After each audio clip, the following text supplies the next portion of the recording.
The first hit came like thunder against the door. Wood cracked.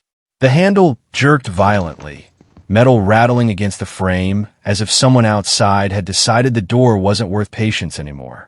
He froze. Every muscle locked. Another slam. Harder. The hinges screamed.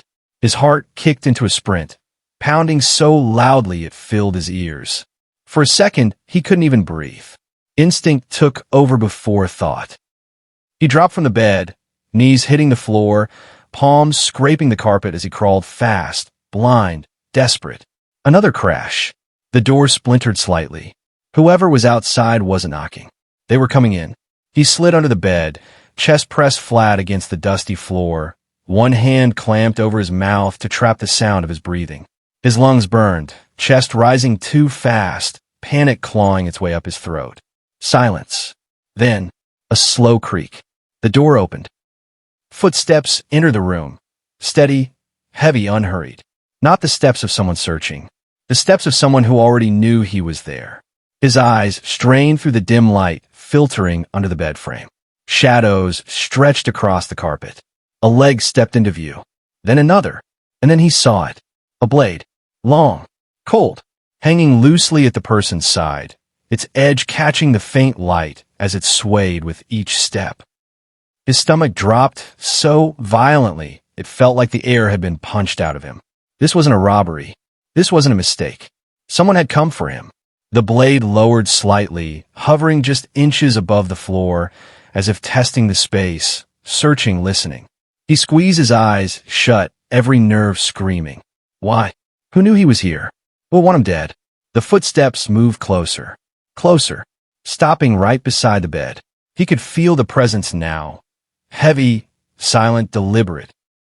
The kind of presence that carries intent. The kind that chills your bones before you even see a face. The blade dipped again.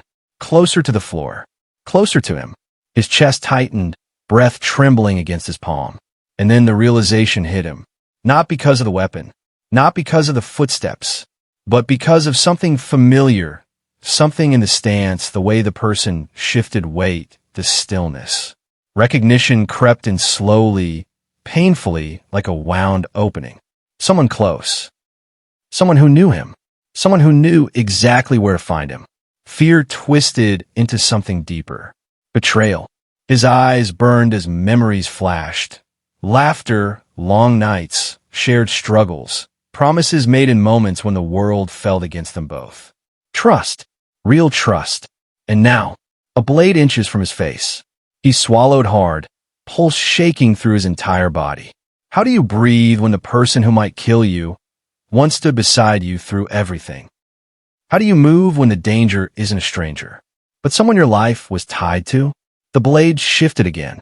Slow, patient, waiting. He didn't know what hurt more in that moment. The fear of dying, or the feeling of being hunted by someone who he trusted the most. Welcome, story lovers. If you enjoy intense, emotional stories that pull you right into the moment, make sure you like, subscribe, and tell me where you're watching from as we continue this journey together. Names have a strange way of holding power. And in that moment, trapped under the bed, breath shaking, heart hammering, one name sat at the edge of his mind like a storm waiting to break. Daniel, the man under the bed, the one trying not to breathe, the one trying to understand how his life had shifted from normal to this, hiding, shaking, staring at a blade inches from his face. And the person holding it, that name stayed buried in his chest. For now. Because saying it, even in his own mind, would make everything real. Daniel pressed his forehead lightly against his arm, eyes squeezed shut.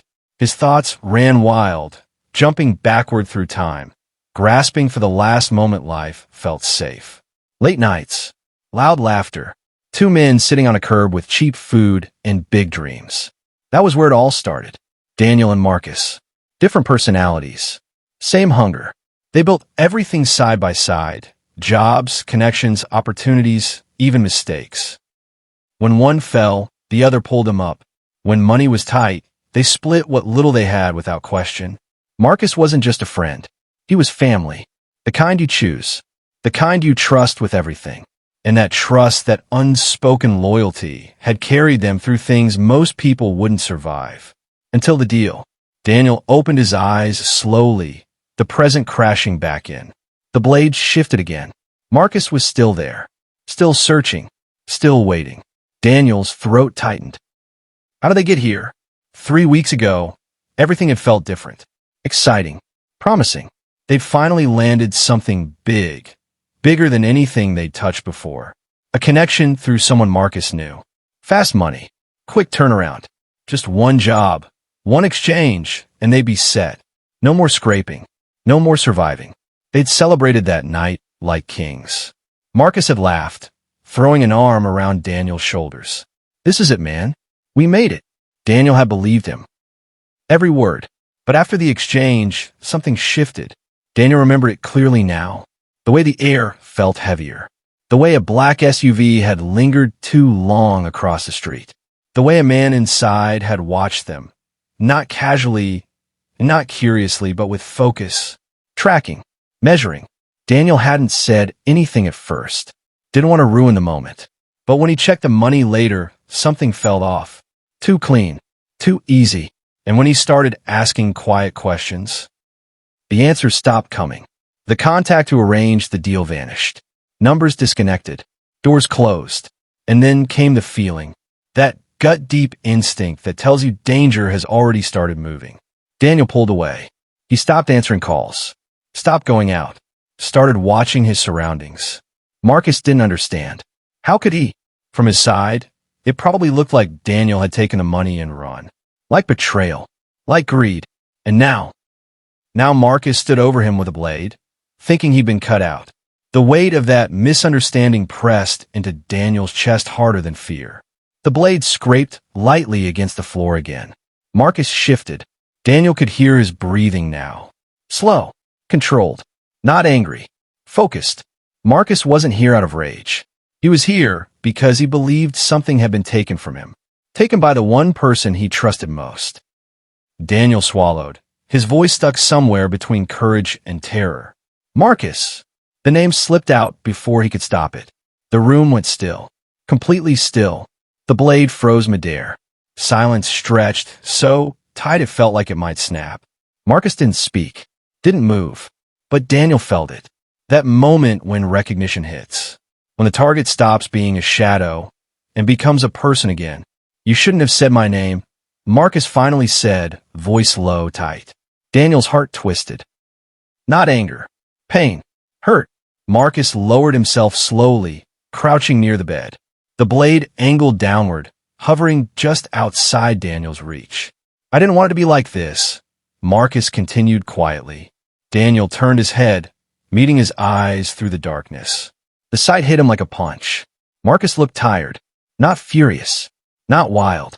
Just hurt. The kind of hurt that comes from feeling abandoned. You disappeared, Marcus said. No calls. No answers. Just gone. After everything. Daniel opened his mouth, but nothing came out at first. Because Marcus wasn't wrong. From the outside, it did look like betrayal. I was trying to protect us, Daniel said finally. Marcus let out a humorless laugh. Protect us? By cutting me out? No, by keeping you away from what followed. Marcus's eyes sharpened. What followed? Daniel hesitated. This was the moment. The truth or nothing. Someone's watching, Daniel said. They were watching us that night. After the exchange. And they didn't stop. Marcus didn't respond immediately. The blade lowered slightly. Not dropped, but no longer threatening. You expect me to believe that? Marcus asked. I expect you to remember who I am. That landed. Marcus's jaw tightened. Because Daniel had never lied to him before. Not once.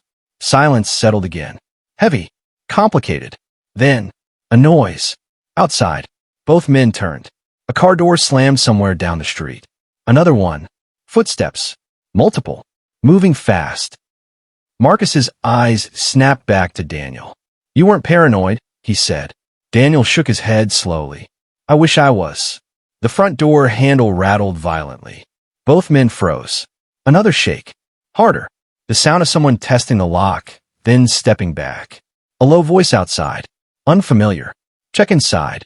Marcus stood instantly. The blade gripped tight again, but not aimed at Daniel this time. Toward the door, Daniel slid out from under the bed, chest rising fast. Their eyes met. No words needed. Whatever stood outside wasn't here for a conversation. They were here to finish something, and now, Daniel and Marcus were on the same side of it.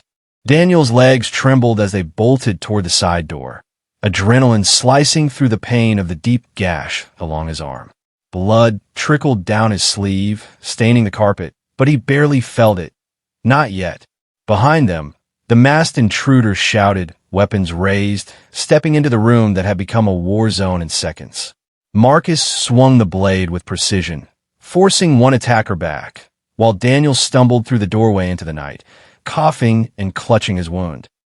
Sirens wailed in the distance, but it felt too far, too slow. Every step was agony, every breath a struggle, yet something primal propelled him forward, survival. They tumbled into the alley, bruised, bloody, but alive. Daniel's heart pounded not just from the fight, but from the bitter sting of betrayal and fear that had nearly claimed him. They ducked behind dumpsters, gasping, watching the masked figures scour the building, frustrated that their prey had vanished. Hours later, Daniel sat slumped against a cold brick wall, wrapping his bleeding arm with a torn piece of fabric. Marcus knelt beside him, blade now clean, but hands shaking slightly. They had escaped the immediate danger, but the night had carved its mark deep into both of them. Justice came in the form of Marcus's own actions unraveling. The authorities tracked him down days later, after forensic evidence tied him to the brutal assault inside Daniel's apartment. Arrested, handcuffed, and facing the weight of the law, Marcus finally confronted the consequences of his betrayal. The courtroom was tense, heavy with the weight of the story everyone had followed. The friendship twisted by greed, suspicion, and fear, the near-fatal confrontation, and Daniel's miraculous escape. Daniel watched from the gallery, injured but alive, his heart a complicated mix of relief, sorrow, and the hollow ache of what had once been unbreakable trust. Marcus's eyes met his for a fleeting second before being led away, a silent acknowledgement of the fracture that could never fully heal. Outside, Daniel inhaled the crisp air, the city lights flickering like distant stars, a reminder that life had granted him a second chance. He had survived, not just the attack, but the betrayal of someone he loved and trusted. And though the scars would remain, the story of that night would never fade. For all of you watching, if you love this intense story of suspense, trust, and betrayal, make sure you hit like, subscribe, and tell us where you're watching from, because your support helps us share more stories that pull you right into the heart of the drama. Daniel rose slowly, shoulders stiff but steady, knowing the future still held uncertainty. But for the first time since that night, he felt something he hadn't felt in weeks: hope. The night was over. Justice had been served. And he was still alive. If you were enlightened by this jaw-dropping story, hit that like button, subscribe, and drop your thoughts and where you're watching from on the comments so you don't miss out on more exciting and intriguing stories.